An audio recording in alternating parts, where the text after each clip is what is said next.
Assalamu alaikum jama'a, sunana Abdulaziz. Kamar da kuka sani a lokutan baya an samu ishu tsakanina da masana'antar Kannywood har ta kai ga na yi withdrawing, sorry in ce na janye cewa na ba Kannywood. So alhamdulillah yau dai mun zo na da mai girma ES wato ya Abba Al-Mustapha kuma mun yi resolve dukkanin issues da ya kamata a yi.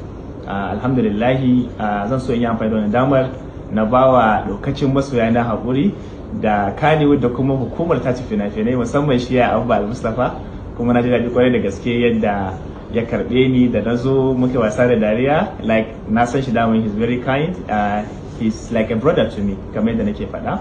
Kuma insha Allah ta'ala masoya na ku sa ido za ku ci gaba da ganin fina-finai na fiye da wanda kuka gani a baya.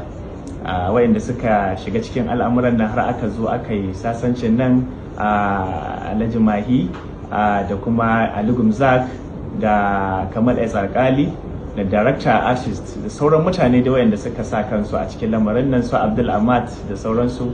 Na gode kwarai da gaske, Allah ya zumunci. Assalamu alaikum warahmatullah.